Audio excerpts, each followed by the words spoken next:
Hi, I'm Lori Handy. I'll be speaking to you today from the Vaccine Education Center at Children's Hospital of Philadelphia. Today we'll be answering the question, if I've received the whooping cough vaccine during pregnancy, should I delay the DTaP vaccine for my infant? What we've learned is that having maternal antibodies actually doesn't impact how well that infant series works. So to back up, let's think about what vaccine is administered during pregnancy.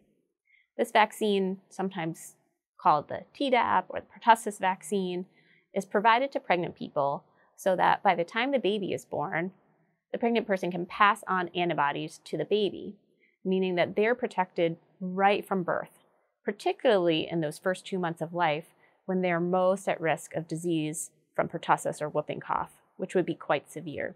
Then, at 2 months of age, the infant receives their first dose of their vaccine series, called the DTaP.